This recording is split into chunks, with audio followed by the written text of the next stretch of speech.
NBA playoffs. We'll get to you. Let's get the Jazz out of the way so that you have a happier podcasting experience. Yeah, I mean, this was the best Jazz team since the Stockton Malone days. John Stockton, Karl Malone for younger folks out there. Finishing down the top overall seed, the top seed in the West, but the top overall seed, home court throughout. You had a stud, still have a stud in Donovan Mitchell, Spider, and you had the defensive player of the year and Rudy Gobert. And you had a 2-0 lead on the upstart LA Clippers. Unfortunately, as we all know, 2 up, 4 down, and it just happens to the best of us. So anyway, Kevin, tell us in your own words about your beloved Jazz of what happened to them and where it all go wrong. Yeah, so let me start by I'm just gonna do that. No. No, I this was a kind of a dream scenario for me as a Jazz fan. They come in with the #1 seed, had a great year, and like you should never root for injury in sports. I don't agree with anybody rooting for injury. Correct. It's for entertainment, and so. But I will say, and I'll admit, when Kawhi went down, and then the CP3 stuff started with potentially having COVID or whatever he's having to quarantine, I was like, there's a seam. There's yeah. Like Kawhi's not going to be there. If you can win 2 more without Kawhi in the lineup, you get to the Western Conference Finals, play as many games as you can before Chris Paul is able to come back. I mean, this could be an easy road. And man, that was the exact opposite of what happened. But yeah, I was very optimistic coming into the playoffs, and even when they were up 2-0. And for me, I'm a Utah Jazz fan. I live 1,600 miles away from Utah. I'm in Cincinnati. Scott, for my day job, I'm a teacher. I do all the media stuff on the side. I still work at WMOH on the side here and there, like when I can. But teaching pays the bills, and so I like to wear my Utah Jazz stuff to school. And this past year, I taught elementary for the first time, but I had been in middle school, and man, my middle school guys gave me so much crap for if I wear my Utah hoodie or anything. Like they would just give it to me, and so I was like, all right, this is it, man. This is all that pain I've been taking living in the Jazz fan. This is going to be the year, and it just wasn't that way. And we touched on it before you started recording a little bit, but I really believe that in those last 4 games, Tyronn Lue absolutely coached circles around Quinn Snyder. I think the first 2 games, the Jazz did what they do as far as 3-point shooting, etc. I mean, if you just go look at the stats, the Jazz, almost every key player on the roster, and I know Conley only ended up playing 1 game there in the semifinals, but every player in the roster, really every main guy, Bogey, Mitchell, everybody increased their 3-point shooting percentage from the regular season by a significant margin to where Clarkson's 35% from 3 was the lowest 3-point shooter the Jazz had at 30 as far as their main core group at 35% clip. That's astounding. They shot incredible from the 3-point line. But the thing was, this was a live by the 3, die by the 3 team, and that was it. And then if they wanted someone to go to the basket, it had to be Mitchell, because there's nobody else on that team, sans Clarkson, if he's in the game, who has that ability. And then if they wanted somebody to get a board, it had to be Gobert, because there's nobody else on that team that has that ability. I mean, I was so infuriated watching Bogey just stand around when other teams would start to make runs and like just wait to get the ball to shoot a 3. So I think that was their downfall. And going back to what I said about Lue coaching circles around Snyder, was this. Lue got down 0-2. The Clippers got down 0-2. And then Lue said, I'm going to go small and I'm going to go fast because my guys are way more athletic than their guys, and I'm going to expose them. And Quinn Snyder never tried to match. He never tried to match with a small ball lineup. And I don't know if the Jazz have, the particular depth to have been able to do it, but he never even really tried. When Gobert wasn't in there, he trotted Favors out there who's, slower than Gobert. And so you see shot after shot of Gobert trying to extend himself to the 3-point line. And my goodness, has a point guard ever owned a center the way Reggie Jackson owned Gobert in that series? Oh my God. But yeah, to the tune of 4 straight, terrific job by Ty Lue. finding out what the Jazz's Achilles heel was, and just awful job by Snyder never addressing it.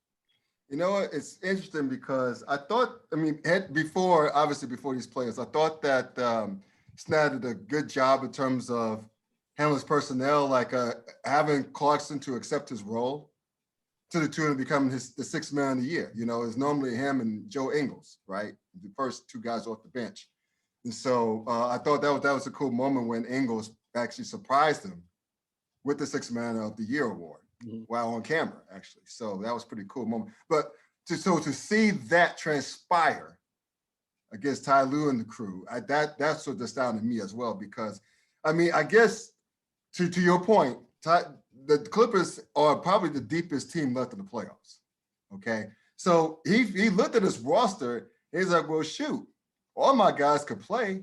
It's just that where can I use these guys? Right. Mm-hmm. And plus, let's put it this way. All the rosters in the NBA, to be to the NBA, you have to be able to play, right? We all know that. Mm-hmm. But the point is that these guys in the Clippers, they're so deep. Brown. Don't get us to Kwame Brown's crosshairs. That's on you, pal. Hey, not to say, just leave you. But don't talk about me and Kevin. Talk about him. But anyway, no, I'm just kidding. But the point is that, you had what's his name? Luke Kennard, right? Boogie Cousins. Mm-hmm. Guys that were seldomly used, he just threw up to get on lineups, right? Mm-hmm. And then you have Boogie Cousins, like going back to 2016 or wherever, where just getting and-ones all over the place. It's just crazy, and how he could be able to do that, because again, 1 through 12, he could pick apart wherever. So it was a good job from him, right? Oh yeah, for sure. I think Lou's even shown that, and you get into it. Like, he even showed that in Game 1 of the Western Conference Finals, where Rondo, I don't think Rondo played a minute in. It might have been the last 4 games of that Utah series. He didn't play, and then all of a sudden Rondo's a huge factor in Game 1 against Phoenix. And I think Lou's just taking advantage of his matchups, and knowing that Rondo maybe wasn't the best guy to expose Utah, but now he's able to utilize him against Phoenix. And but yeah, and I think in my rant, I think I took a lot away from Snyder and the Jazz and their inabilities, but I think I want to give credit to just the Clippers, to Paul George.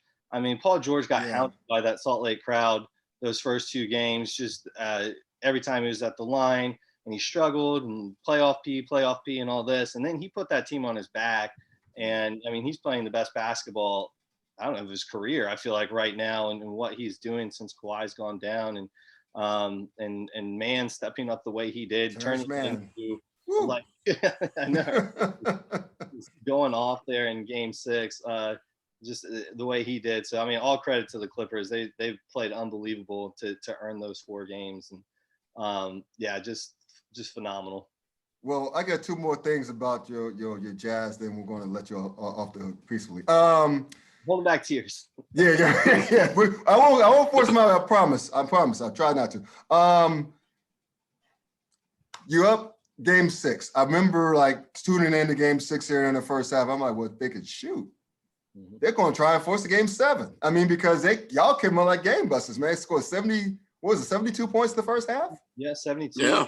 Yeah. 72 to 50, and then Mitchell will hit a 3 to open the second half to make it 75 to 50. Yeah.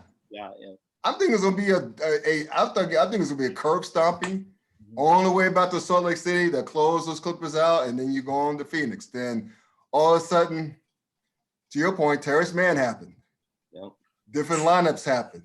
Mm-hmm. And I don't have the box score in front of me, but I think you guys allowed over 80 points in the second half. Oh, they did.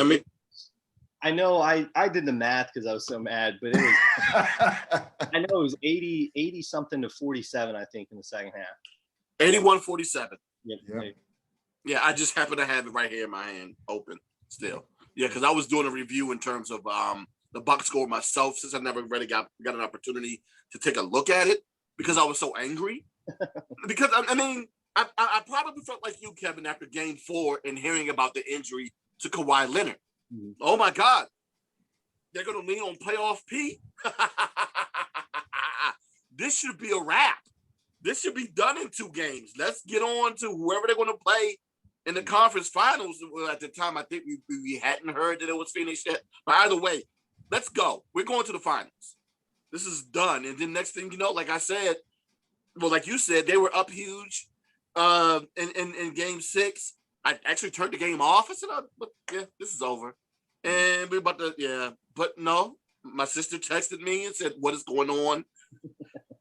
I turned on the game, and next thing I know, I see Terrence Mann ducking on Rudy Gobert. And I said, what is this here? And then I see, of course, Paul George's stat line and saw that he had a huge game in game 6 and said, wow, okay, so he decided to show up. This has to be an anomaly. This is not going to happen again. And I was kind of right. It didn't happen with him. It happened with Terrence Mann. Mm-hmm. Again, I said it before earlier. I don't necessarily want to give full credit to Ty Lue, but I have to, because he did something that a lot of people that you hear preached against often as it pertains to playoffs. You can't go more than 7 or 8 deep, but they had the talent to do so, and he did it. To go ahead and try to find matchup problems, and it worked. Mm-hmm. Yeah, they have Gobert. They took him out of the lane. Yeah, Rooted to him because at times the 5 was sometimes Paul George. Yeah, and sometimes what I think did what's his name? Did Marcus Morris play in that series, or did he get hurt in this series? No, he played. Oh, that's what I thought. So sometimes the 5 would be out of him or Paul George. Yeah. So they took, because they got Gobert away from the basket, so they opened up the lanes for dudes to drive. Yep. Or for those who get shot from the outside, they took Gobert out so he couldn't get any boards or block shots. It was brilliant. Yeah. I don't know, Scott. There's still that one time in which, like I said, I turned on game 6, and Terrence Mann is giving Rudy Gobert the business at the rim. And I'm like, And then, of course, I get a message, this is your defensive player of the year, right? And I said, man, if you don't shut up. You don't shut up. Yeah. I similar, like, there are so many times when, Reggie Jackson would be handling it at, whether he's on the baseline, atop the key, and Gobert would come out on him. And I think, and it kept happening. And I was insane because I kept thinking the same thing. And I'd think, oh, he's going to challenge the defensive player of the year. Okay, here we go. This is going to be a drive and a block. And he drive and just put it in right past him. And I'd be like, what is going on? But yeah, I don't think we talked Reggie Jackson up enough. He shot 50%. Oh, he was brilliant. Yeah. From 3 for that series. I mean, that was nuts. But I think that's a role that he thrives in. If you look at his career, yes, is being, I think when he went to Detroit and he had to try to be the guy, I think a lot of people got down on him. But I just don't think that that's what his game is. And I think he's perfectly suited for the role that he's in with the Clippers right now. And again, credit to Ty Lue using him correctly, and Jackson played with so much confidence, and he was such a player for them in that series. And also, I forgot that Nicholas Batum sometimes will play the 5. So there you go. That's how small they went. Yeah, the guy that you think is shooting guard, small forward, tops for most of his career. Yeah. Yeah. So I'm gonna ask you one last question about the Jazz before we move on to other stuff. It just may seem like a silly question, but where do they, as far as next season? I mean, they've got the 2 young stars locked up, right? And I don't know if this is contract situations for the rest of the important role players, just to say. But where do you see, or how do you hope to see them go from here as far as next season? Here's the thing: it's a weak free agency class. If you just look at the upcoming free agents this summer, and so if Utah doesn't try to add via trade, I really am nervous. Just having read Mike Conley's comments after the season, after they left after Game 6, and what he said, me and my wife have really loved our time in Utah. I'm going to let this thing play out. And wow, that's like. It doesn't give you a lot of confidence as a Jazz fan that, hey, I'm going back. And I know there's been a lot of rumors that he might, because he's getting up there in age, and like he might try to ring chase and take less money, whether it's the Lakers or the Clippers or whoever, and if he does that, I can't blame him really. If you look at Utah's roster, I mean, if you look at, Bogey's going to be 35. And like, even though he averaged 17 a game and up that a little bit in the playoffs and shoots really great from three, he doesn't give you a whole lot else other than that. He played some solid defense on Kawhi in the first 2 games, but he got gassed. Like you could see throughout that series how gassed he got. You can't rely on him to really be, if we're being honest, if you look at that starting 5, he's the number 2 scoring option for next to Donovan Mitchell. And you can't rely on that and think that you're going to have the best record in the NBA going forward. Sure. So I don't think the Jazz have a ton of options. I really think that this was their window. As a Jazz fan, I have a ton of fear that this is going to be like another Deron Williams situation where, Mitchell might eventually get fed up playing in Utah. I know he says he loves it and his family loves it and all that stuff, but honestly, I don't see what they're going to do to put around him, like what they could put around him in free agency. This year, there's nothing. So if there's not a trade or something that happens, I think we could see, I think you said they've got their 2 guys locked up, Gobert and Mitchell. I think you're a playoff team with those 2 guys, with Quinn Snyder, where teams are playing you 1 game. But when you get into a series and now guys know how to expose you and expose your weaknesses, again, I think that window is closing for this team. And I think as Mitchell's contract comes up, if they haven't done a significant amount to improve this roster, I think he might start looking to move to greener pastures in a better situation that's going to really, put him more in the national spotlight. I was rooting for a Jazz Bucks final because I wanted 6 people in the world to watch but, I honestly, Scott, like just looking at the free agency class, like there's a couple of scorers like Norman Powell if he doesn't go back to the Blazers. But what the Jazz need, they need length, athleticism, guys that can defend, and there's not a lot that's going to be out there really available for them in free agency. So yeah, I don't really see us. I say us, but as a Jazz fan, the Jazz. Sure. I'm not sure I see them getting back to the semis next year, unless they get creative in the front office. Because I love Royce O'Neal. He is, I love the term garbage player. I love, because that's what I always felt like I was when I play. Just does the little things. But like when you're relying on him to be a guy that gives you key depth and key shooting, I think it exposes the talent on your roster. And again, no offense to him, Sure. but yeah, I think that this might have been their window. Wow. Well, I'll say this before we get more to the playoffs of the West. To your point, the West, you're going to have a healthier Lakers team. You're going to have probably definitely a healthier Warriors team because Klay Thompson's coming back. You know what I mean? So I don't know how. I'm not saying they'll be stellar like pre-KD, but still, the point is they'll be a lot better. And so the West is just always a grinder anyway, right? So Memphis is going to be better. The Clippers aren't going to go anywhere as well. So now they're with the Mavericks, even with their turmoil in the front office. So still, to your point, yeah, I could co-sign on that, unfortunately for you, but we'll see. The West is fun every year. I say that. Speaking of